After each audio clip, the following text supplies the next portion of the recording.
Hello everyone, I'm Logan from Zero Progress, and today we're going to be looking at this, a modified Game Boy Advance with a backlit screen. So in 2001 when the Game Boy Advance came out, I never owned one. I was heavily into my PlayStation 2.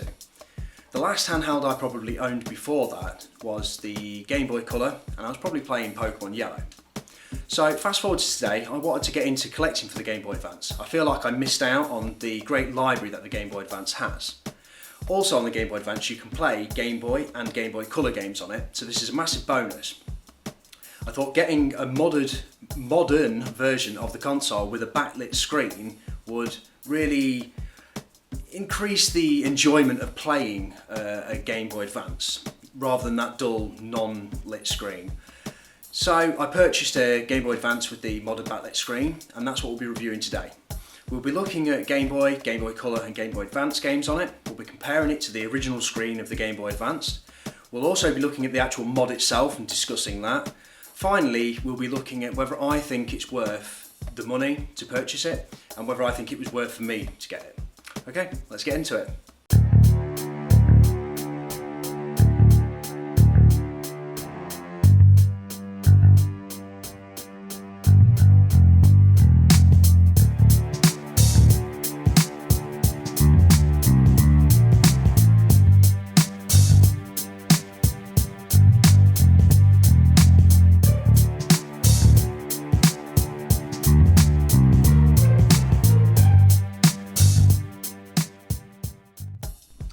First, we'll take a quick look around the console. As you can see, it looks exactly like the original Game Boy Advance, apart from the colour combination, with this being a pure black shell and buttons. It's worth noting that many of these modded consoles come with unique colour variations. This blackout one looks great. A noticeable feature of the modded Game Boy Advance is that the screen is visibly slightly larger than the screen lens on the original. Also, the screen lens on the modded version is glass as opposed to plastic on the original. So now we'll switch on the Game Boy Advance. Straight away, next to the unmodded one, the difference is night and day, pardon the pun. Not only that, but then this new screen really pops with brightness and colour. Having a quick play on Metroid Fusion, you can see that just using the camera pointed at the screen, that the image is sharp and vibrant. The brightness itself can be adjusted by holding the select button and pressing L to reduce the brightness, or R to increase it. I usually leave it around halfway for a good balance between battery life and brightness.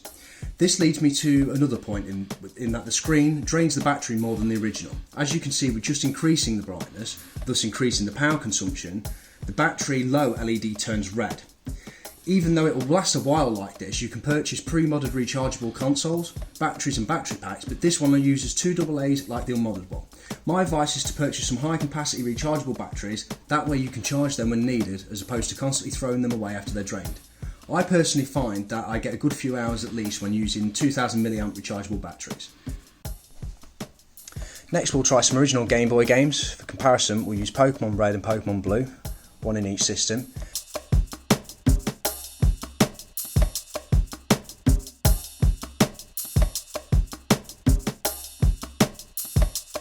You can see even old games like Pokemon look great on this screen. Everything is extremely clear.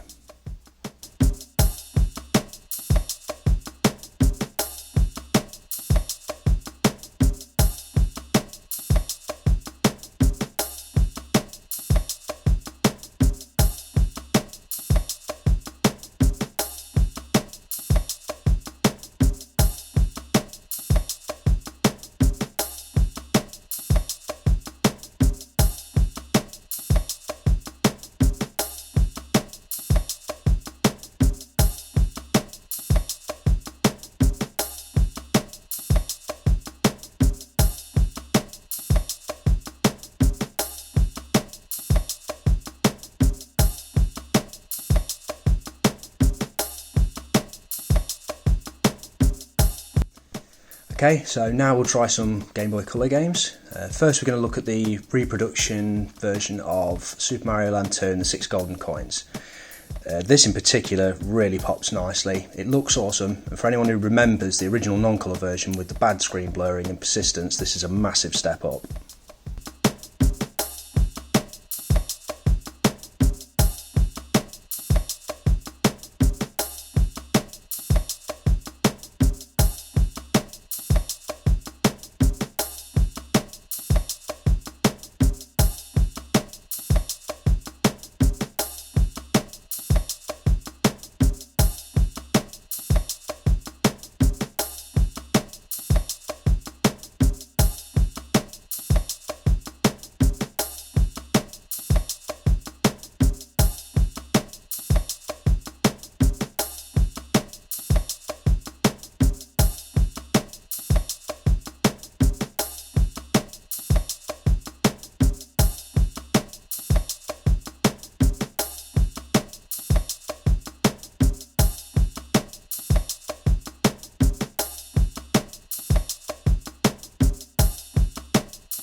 Now we've seen what it looks like, let's talk about the mod itself. The actual screen used is known as the IPS LCD Screen Mod version 2 for the Game Boy Advanced.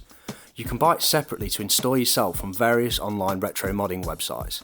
This requires dismantling the console, removing the original screen and soldering wires to the main board. The soldering is only required if you want to use the brightness functionality, otherwise the screen itself just connects using a ribbon cable. Instructions can be found on the website selling the screens.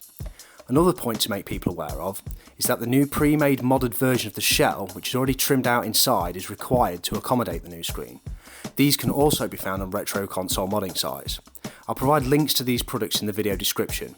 Although as of this date of this video, you'll find that some parts are out of stock.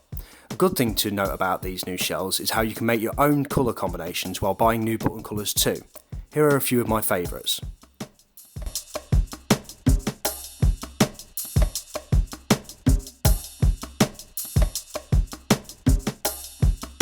So there's a quick rundown of what's used for the mod. There are a few other mods you can get for the Game Boy Advance, including rechargeable lithium battery mods, louder speaker mods, voltage regulators and many more. I bought this system pre-modded from an eBay seller, as many of the parts needed to mod my own are out of stock. Once these are in stock, I hope to mod an old Game Boy Advance I have with a new screen, speaker and a different colour combination, and hopefully provide a video on the channel showing this being done so you can do it yourself if you prefer.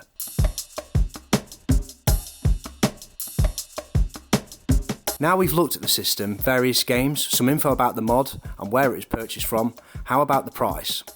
Well, it's not the cheapest. I bought this one from £110 from eBay, which is about the going rate for this particular modded console. However, the screen itself is around £55 to purchase separately, and then you need to install it and have an old Game Boy Advance to install the mod too. All in all, I didn't think this was a bad price with the Game Boy Advance console itself going for around £30 to £40 on eBay. I believe that a lot boils down to how much value you place on the system and whether it's worth it for you. For me, yes, definitely. It's the best way to experience all the games I missed when the console was around back in the day. I can now collect games for the Game Boy Color and Game Boy Advanced and play them on a gorgeous screen on one system. Another thing to consider is how good you are with soldering iron, as to whether you can purchase a pre-modded system or make your own. This is definitely down to preference and ability. The price overall ends up being fairly similar either way. Okay, so that was a look into the Game Boy Advance with the modded backlit screen. Hopefully it helped you see the quality of the screen and how it stacks up against the original, and hopefully gave you some info into the mod itself. Thanks for watching, see you next time.